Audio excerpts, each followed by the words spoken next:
Bonsoir à tous. À la une de ce journal, sur la route d'Etoudi 2018, l'organisation d'une élection présidentielle libre, transparente et crédible suscite toujours des inquiétudes chez certains candidats. Les stratégies d'Elekam sont loin de convaincre des acteurs du processus politique et de la vie nationale au Cameroun. Ils l'ont fait savoir à Elekam lors d'une rencontre qui se tient du côté de Yaoundé. À 2 jours du premier match test de Clarence Seedorf, le nouveau sélectionneur et entraîneur des Lions Indomptables prend ses quartiers ce soir dans l'Union des Comores avec ses poulains. Ils ont passé près de 4 jours au Kenya pour les préparatifs de ce match Cameroun-Comores. Vous suivrez dans ce journal l'ambiance de préparation des Lions Indomptables dans la tanière du côté des Comores. C'est à suivre dans la page sport du 20h.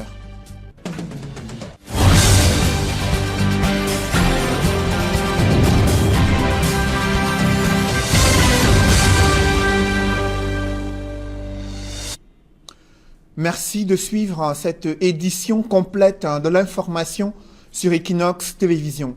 D'abord, les images de ce drame survenu cet après-midi sur la route nationale numéro 3.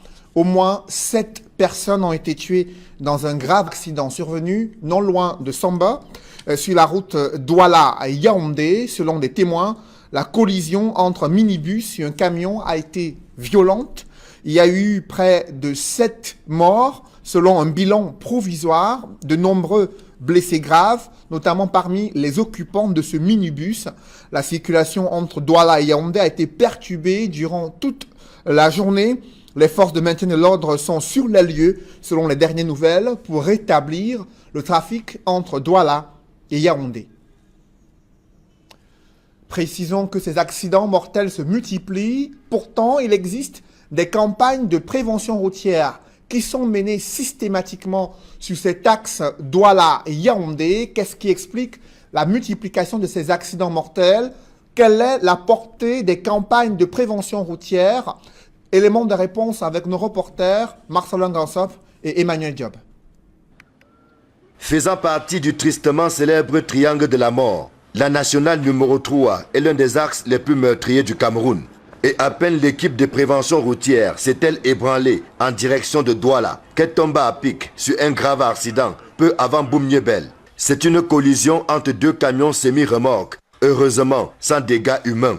Dieu nous a aidés. Cette fois-ci, j'ai vu la mort avec mes yeux. Je ne sais pas, quand je suis sorti là, je pensais toujours que je devais tomber. Je voulais voir comment on meurt, mais je suis encore debout. Un camion en panne ne doit pas faire plus d'une semaine en route. Il a voulu freiner. Moi aussi j'ai voulu freiner. Les 2 cabines, on s'est retrouvés face à face.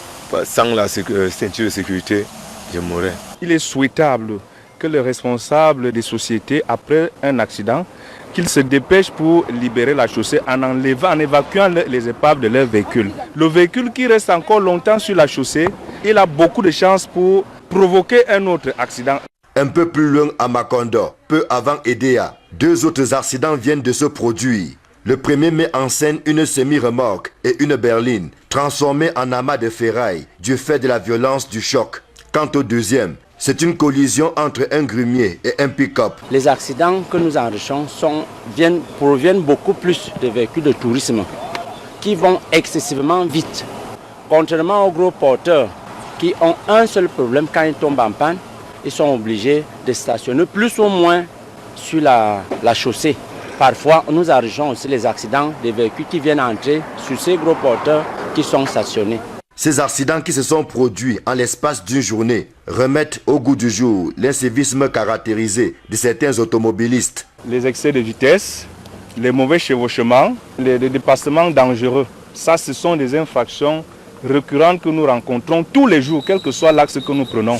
Hier, on faisait plus les patrouilles statiques, c'est-à-dire les gens quittent, ils restent à un endroit 2 heures, 3 heures, 4 heures de temps. Mais aujourd'hui, nous faisons les patrouilles mobiles, ça veut dire que je pars de Yaoundé. À Yaoundé, je parcours toute la route jusqu'à Douala, aller et retour. C'est ça qu'on appelle le contrôle de flux. Les équipes de prévention et de contrôle de la gendarmerie nationale ont du pain sur la planche devant autant d'actes de délinquance routière. Pour autant, les gendarmes ne baissent pas la garde, ce d'autant que nous sommes dans la période délicate de rentrée scolaire, marquée par l'intensité du trafic sur l'axe Yaoundé-Douala. Je demande aux passagers de contrôler le chauffeur dans leur véhicule. Quand le chauffeur prend le volant, qu'il ne croit pas qu'il transporte des bagages. Ce sont des humains. Ces passagers doivent intimer l'ordre au chauffeur d'aller à une vitesse réduite pour éviter les hécatombes et de respecter la signalisation routière. Entre prévention, sensibilisation et répression, la gendarmerie nationale entend jouer sa partition afin de réduire, à défaut de les éradiquer, des accidents qui ont transformé cet axe stratégique en mouroir. Malgré cette campagne de prévention routière, un grave accident s'est produit, je vous le disais, cet après-midi. Au moins 7 personnes ont été tuées. Elles étaient en majorité des passagères dans un minibus qui est entré en collision avec un camion semi-remorque. Parlons à présent de ce défi de l'organisation d'une élection présidentielle libre, transparente et crédible. Ce défi préoccupe tous les acteurs de la vie politique nationale et l'ECAM les a réunis afin d'adopter des stratégies consensuelles pour la bonne tenue du scrutin présidentiel. Élisée Bogba et Aïk Cyril.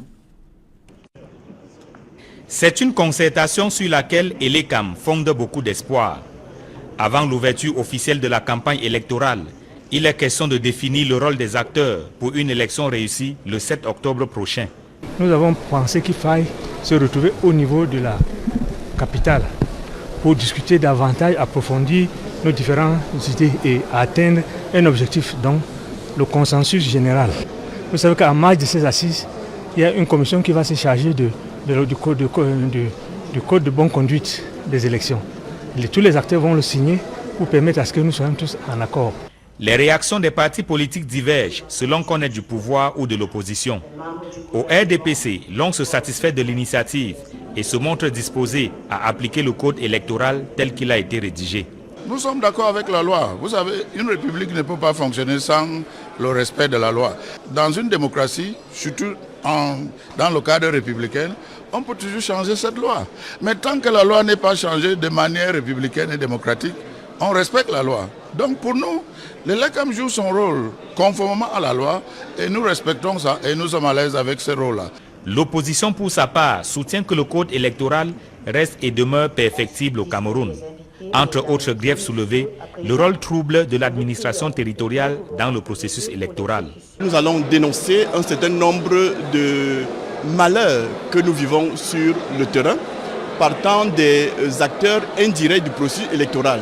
Je vais parler ici des autorités administratives du pouvoir déconcentré qui nous empêchent, il faut le dire, de nous déployer sur le terrain. Nous allons parler ici de ces policiers un peu trop zélés qui croient être au service d'un seul candidat et qui nous empêchent, je le disais encore, de nous déployer sur le terrain. En attendant que les résolutions prises à l'issue de la concertation soient mises en application, l'opposition se donne un nouveau défi, celui de créer un rapport de force. Ces textes-là ont été émis, discutés et votés par une majorité RDPC. La pression que les autres acteurs qui sont pas de RDPC exercent sur ces textes fait en sorte que, en tout état de cause, ils vont être retouchés. Le pouvoir des préfets, des sous-préfets, le gouverneur sera de moins en moins opérant lorsque sur le terrain, le rapport de force va changer. En 91-92, il n'y avait pas encore les lois. Nous avons fait des manifestations non autorisées qui ont dépassé la capacité de répression du pouvoir. Donc en réalité, fondamentalement, c'est le rapport de force sur le terrain qui prime. La concertation nationale entre Elections Cameroun et les acteurs du processus électoral est la 7e du genre. Produira-t-elle des effets en vue d'une élection réussie le 7 octobre prochain? Bien malin qui pourrait répondre à cette question. Et au sujet de cette concertation, des représentants de certains candidats à l'élection présidentielle contestent la proposition de l'ECAM de confier la rédaction du code de bonne conduite à une commission dans laquelle se retrouveraient certains hommes politiques soupçonnés d'appartenir au G20, ce groupe qui soutient la candidature de Paul Biya à l'élection présidentielle. Cette proposition de l'ECAM a poussé certains représentants des candidats à claquer la porte de cette concertation qui se poursuit jusqu'à ce soir, selon nos informations. Toujours dans ce titre concernant la présidentielle, Où sont passées les imprimeries chargées, où en sont-elles, ces imprimeries chargées de produire les bulletins de vote et les bulletins de campagne durant cette élection présidentielle? Le ministre de l'administration territoriale s'y est rendu lui aussi pour apprécier le rythme d'exécution de ce marché et ce chantier dont le délai de livraison est d'ores et déjà dépassé. Compte rendu avec Emmanuel Diop et Guy Zogo. 90 millions de bulletins de vote déjà imprimés par la Société de presse et d'édition du Cameroun SOPECAM, 8 500 000 petites enveloppes, 20 000 exemplaires du manuel juridique sur l'élection présidentielle, également apprêtés, cette fois-là par l'imprimerie nationale du Cameroun. Tel est le constat que le ministre de l'administration territoriale vient de faire à l'issue d'une visite dans ces deux imprimeries. Globalement, les deux imprimeries ont fait preuve de beaucoup de professionnalisme et c'est le lieu de féliciter le directeur, le PCA, les employés qui se sont... Je crois qu'ils n'ont pas eu de sommeil parce que pour faire ce travail, ils ont dû se déployer, n'est-ce pas, 24 heures sur 24. À la SOPECAM, le ministre de l'administration territoriale a pu suivre le processus de fabrication du matériel électoral de bout en bout. J'ai trouvé la SOPECAM, le directeur général et son équipe, les gens qui sont extrêmement professionnels. Et vous avez vu que lorsque nous sommes arrivés ici, bon, nous avons été conduits dans les ateliers, nous avons vu le début du processus et jusqu'à la fin, tout le matériel, les bulletins de vote ont été déjà emballés, prêts à être acheminés. Idem à l'imprimerie nationale où il a mesuré le travail déjà effectué. Imprimer 8 500 000 enveloppes en moins d'un mois.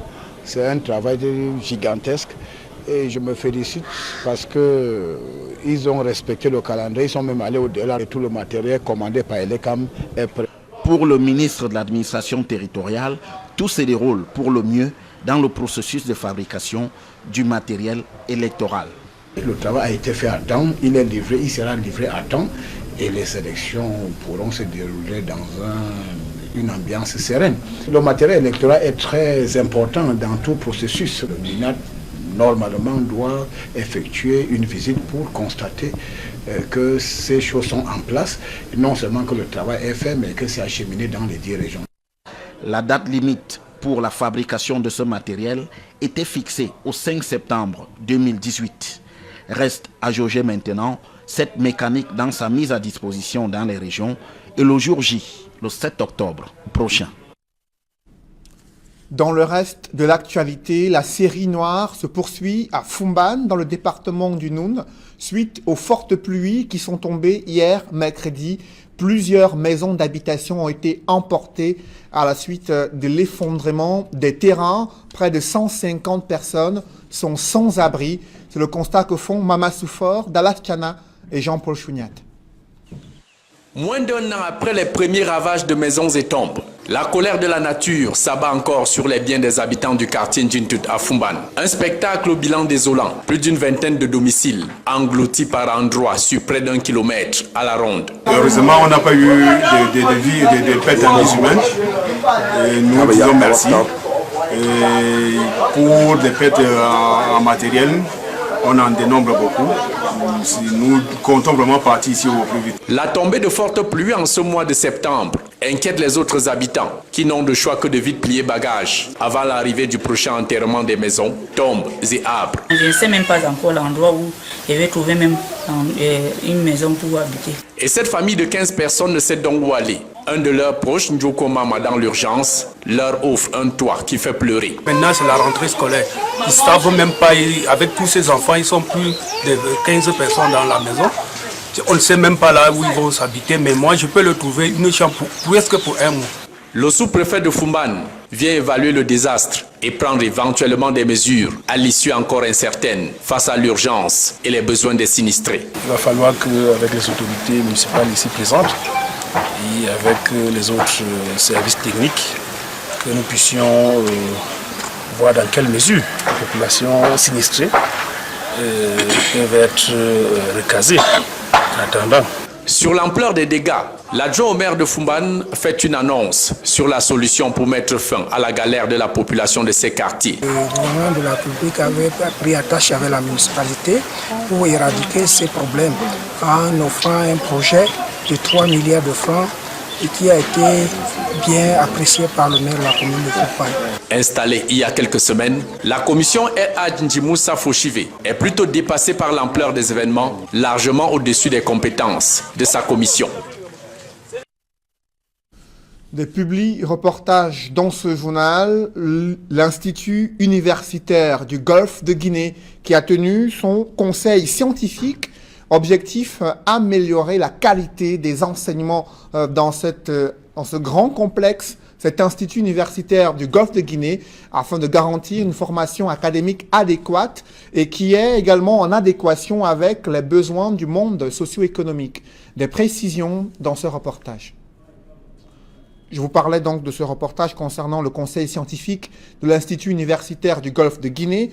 Parlons plutôt de cette ambition de permettre aux jeunes dans les différents établissements scolaires de Bafoussam de connaître les règles d'hygiène pour mieux laver les mains en utilisant les produits Bactol, qui sont des produits mis sur le marché par la société des laboratoires Biopharma. Une campagne et une caravane visant à sensibiliser les jeunes élèves sur les règles d'hygiène et surtout l'utilisation des produits Bactol. Reportage. Au tout premier son de cloche de la rentrée 2018, voici les laboratoires Biopharma dans les établissements scolaires de Bafoussam. À travers sa marque Bactol, les laboratoires Biopharma ont décidé de descendre dans les écoles et insister sur l'importance de se laver les mains avec de l'eau et du savon Bactol. Et lorsqu'il n'y a pas de l'eau et du savon, on utilise le désinfectant Bactol. Lundi 3 septembre, jour de rentrée solennelle, l'équipe des laboratoires Biopharma est au complexe bilingue privé laïque La Providence pour sensibiliser les élèves de la maternelle et du primaire. Sur place, une démonstration de lavage de mains au savon et désinfectant Bactol. Les deux fonctions du savon Bactol sont antiseptique et antibactérien. On applaudit pour elle. À la fin de la séance, une distribution des produits à tous les élèves. Une action citoyenne qui touche le cœur des responsables de l'école bilingue privée laïque La Providence. No company has ever entered this institution and done as Biopharma has done. So I want to just say that I am overwhelmed with joy because of what Biopharma is doing in our institution. Je constate que c'est un partenaire de confiance. Et je lui dis merci 1000 fois. Mardi 4 septembre, deuxième jour de rentrée scolaire, la caravane de la propreté et d'hygiène corporelle des laboratoires Biopharma s'ébranle à l'école catholique Saint-Paul du quartier Évêché. Le même rituel de lavage de mains avec présentation des propriétés actives du désinfectant Bactol et le savon Bactol. Ces mains sont propres et toutes les bactéries ont été assassinées. Et le message passe plutôt bien auprès des tout-petits. Relais pour leurs parents à toujours se procurer le savon Bactol pour l'hygiène et la propreté de toutes les familles. J'ai retenu que quand on veut laver les mains, on savonne les mains et on rince. Pour éviter les microbes. Et face à ce souci des laboratoires Biopharma, de préserver la bonne santé des élèves en leur prodiguant des conseils et distribuant des savons Bactol, la directrice de l'école primaire et maternelle Saint-Paul n'a qu'un mot sur les lèvres. Monsieur le Président, directeur général de la société Biopharma, merci déjà pour ce qu'il fait, pour ce qu'il fera et pour ce qu'il a eu à faire. Qui dit merci demande encore, s'il peut en plus de ça, penser aux personnes déshéritées. Mercredi 5 septembre, dans la grande cour de l'école privée Les Oiselets au quartier Kankop, tous les élèves et enseignants accueillent l'équipe des laboratoires Biopharma, venus leur donner des conseils sur la nécessité de toujours se laver les mains et tout le corps. Mais alors avec quoi? Les produits Bactol bien sûr. Après échange fructueux, les tout-petits reçoivent des packs de savon Bactol pour leur hygiène corporelle, gage d'une bonne santé tout au long de l'année scolaire 2018-2019. Par cette campagne de sensibilisation à la propreté et l'hygiène corporelle, les laboratoires Biopharma s'engagent à poursuivre le combat jusqu'à extinction complète des microbes et des bactéries en milieu scolaire et familial.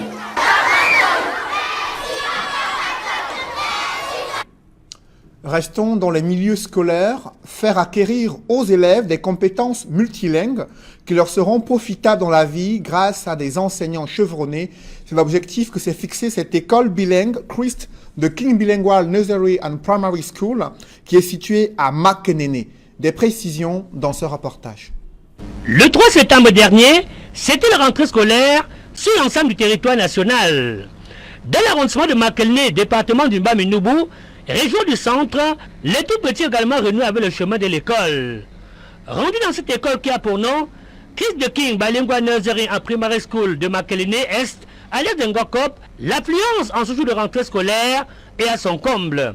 Parents, enseignants et apprenants se sont levés aux aurores pour éviter d'être en retard dans cet établissement scolaire de référence où le bilinguisme est désormais une réalité. Christ the King is one of those schools in Makelene that has proven beyond reasonable doubt that education can go above boundaries.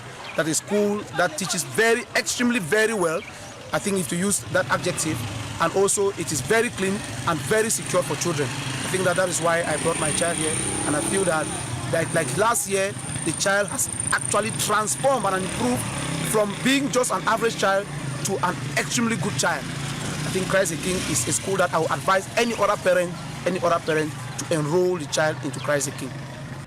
Les dirigeants de cette école de référence, qui a pour nom Christ de King Bilingual Nursery and Primary School de Makelene Est, à l'est de Ngokop, ont tenu pour cette rentrée scolaire 2018-2019 à mettre les petits frères dans les grands dès le premier jour de la rentrée scolaire. Après une courte prière, place maintenant à l'hymne national.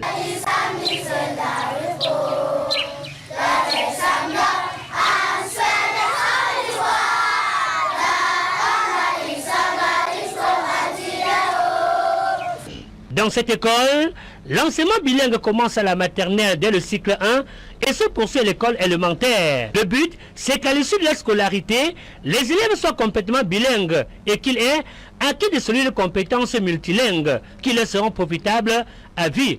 D'où l'adhésion de nombreux parents. Et en 2 ans seulement, nous avons vu des progrès que cette école est en train de faire. Et nous comprenons que une école n'est jamais de trop quelque part parce que l'école apporte toujours quelque chose de bon.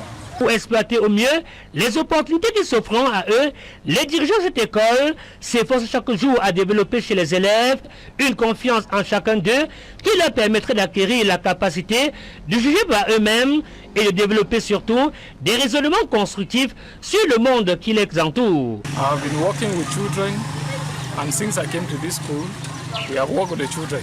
And things are moving on well, and we hope this year will be better than the other years. Un personnel enseignant fort pour des sociétés durables est le slogan que semble désormais se donner Christ de King Bilingual Nursery and Primary School de Makelene Est à l'est de Ngokop. Tour à Makenene, un tournoi de l'unité a mobilisé les jeunes, mais aussi les populations dans cette localité. Reportage. La plus haute autorité du département est à Makenene pour la clôture du tournoi de l'unité Chantal Biya, le préfet du Mbamé-Inouboua, donnant le coup d'envoi de la finale de football. Une grande première dans l'histoire de tout l'arrondissement. Un tournoi de football permet aux jeunes d'être occupés pendant les vacances, de vivre ensemble et de faire éclore leur talent. C'est la raison pour laquelle je suis venu pour dire tout mon encouragement pour cette initiative. À la tribune d'honneur, des invités de marque. C'est des actions à encourager dans l'arrondissement. Je suis très content de M. Ndiatou Proli. Je suis à Makenene déjà pour soutenir l'effort d'un fils natif de Makenene, qui est même grand notable, la grande cour de la chefferie Banunga. Il a mis sur pied une action qui mérite d'être soutenue par les chefs. Les jeunes sont en train de se réjouir d'animer la ville pendant les vacances. Il a été élevé ici, ce qui fait que de toute façon, ce qu'il fait pour la jeunesse est d'une certaine importance à encourager. 2 équipes, Kirun de Nyokon et Askagot, pour disputer une finale épique devant plus de 5000 supporters surchauffés pour porter chacun son équipe à la victoire finale. Achevé sur un score vierge à la fin du temps réglementaire, les invités et le public ont les yeux rivés sur la séance fatidique de pénalty.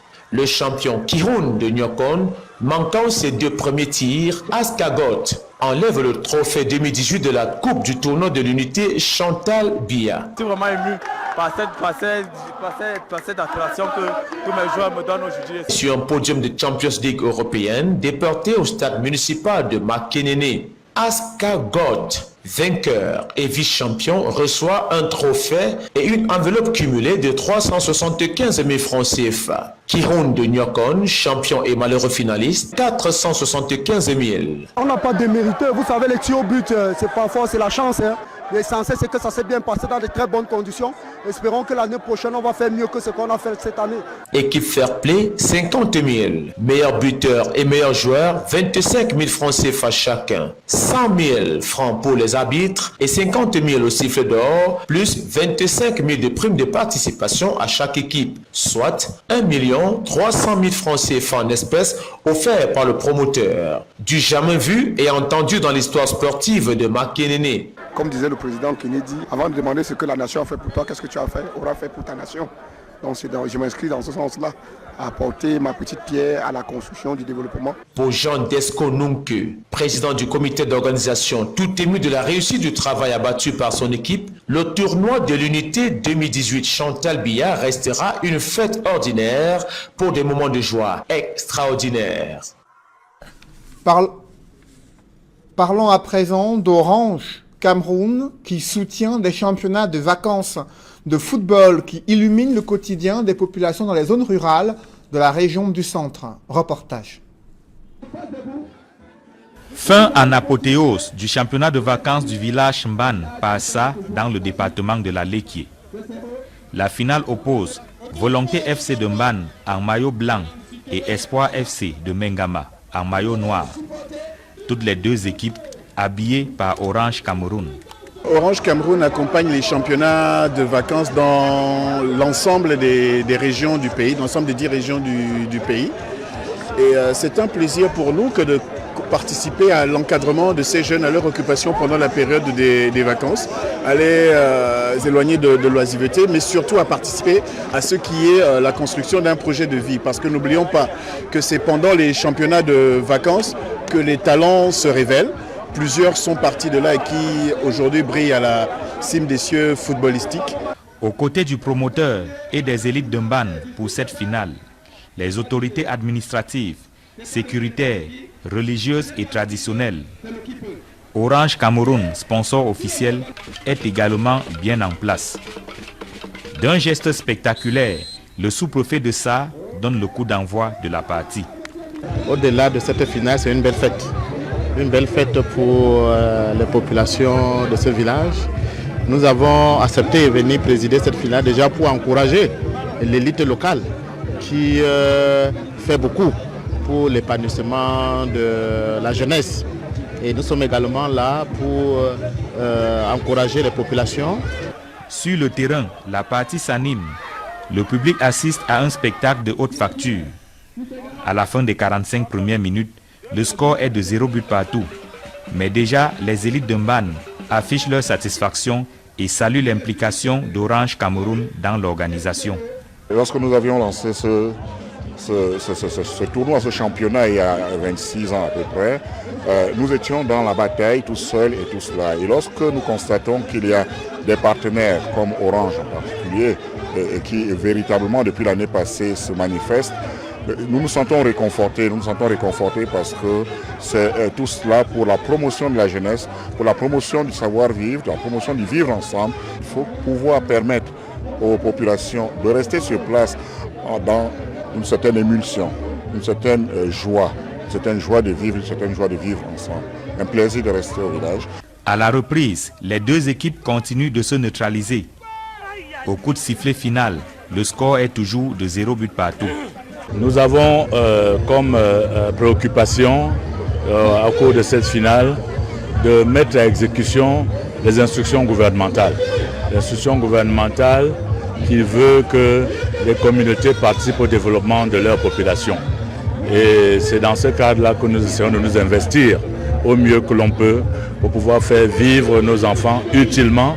À la séance des tirs au but, les joueurs de Volonté FC de Mban se montrent plus adroits. qu'il remporte la finale 4 tirs contre 3. Grâce au concours d'Orange Cameroun, des trophées, mais aussi des enveloppes sont offerts aux meilleurs buteurs, au comité d'organisation, à l'équipe championne, au corps arbitral, aux malheureux finalistes et aux vainqueurs de la coupe.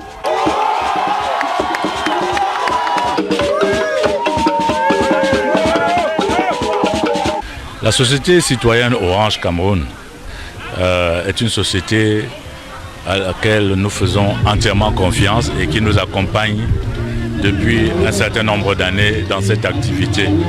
Et c'est le lieu pour moi de dire merci à son management, le management qui nous a jamais fait défaut dans son accompagnement, et nous leur sommes gré de toujours nous faire confiance. Ainsi s'achève l'édition 2018 du championnat de vacances de Mban, qui a revêtu un caractère particulier. Avec Orange Cameroun, le Codemban, comité de développement de Mban, a été mis sur pied, et les membres du bureau, présidé par Robert Bendegui, installé par le sous-préfet de l'arrondissement de Sa. En bref, à présent, les Lions indomptables qui prennent le quartier ce soir à Moroni, la capitale de l'Union des Comores, joueurs et encadreurs techniques administratifs de l'équipe du Cameroun de football ont quitté le Kenya ce jeudi en début de soirée. L'entraîneur Clarence Sirdoff et ses poulains se sont entraînés pendant 4 jours à Nairobi pour préparer ce match Comores-Cameroun qui est prévu le 8 septembre. Et bien avant ce match, vous le voyez, les Lions indomptables entament une nouvelle aventure. Les champions d'Afrique 2017, grand absent de la Coupe du Monde Russie 2018, les Fauves camerounais ont un nouveau staff technique et plusieurs défis à relever avec ce match test prévu dans 2 jours, le Cameroun face aux Comores. Mesdames, messieurs, c'est la fin de ce journal. Merci de l'avoir suivi. Juste après cette édition de 20h, retrouvez Serge Alain Autou et ses invités pour le débrief du journal sur le plateau d'Equinox Soir. Serge Alain. Voilà, Cédric Doufelet, des membres du G20 dans la commission de rédaction du Code de bonne conduite. Ça ne passe pas dans l'esprit de beaucoup de partis politiques. C'est une proposition qui a été faite lors de cette concertation entre Elecam et des acteurs de la vie politique nationale. Les représentants de certains candidats à l'élection présidentielle ont contesté cette proposition d'Elecam d'intégrer des membres de ce G20 qui soutient Paul Biya dans la commission de rédaction du Code de bonne conduite. Du coup, ils ont claqué la porte de cette concertation qui s'est déroulée jusqu'à ce soir du côté de Yaoundé. Nouvelle rencontre est prévue la semaine prochaine afin de pouvoir trouver une solution consensuelle à ce problème. Et l'infatigable Paula Tangandji pense que le matériel électoral est fin prêt pour une bonne élection. Le ministre Paula Tangandji, qui s'est présenté comme le ministre des élections au sein du gouvernement, suit de près, bien sûr, le processus électoral qui conduit à l'élection présidentielle. Après le ministre de la Communication, après le Conseil électoral, lui aussi s'est rendu dans les imprimeries afin d'apprécier les différentes productions des bulletins de vote, des bulletins de campagne et autres matériels électoral qui doit être acheminé à travers le triangle national. Il se dit confiant, vous l'avez suivi, il félicite les différentes équipes qui sont en train de travailler d'arrache-pied afin que les différents candidats à l'élection présidentielle et les électeurs puissent disposer de ces documents. Reste encore la mise en œuvre de cette stratégie. Voilà, madame, monsieur, c'est donc l'essentiel du débrief dans un instant. Bonne soirée à vous, Cédric. Bonne soirée à vous.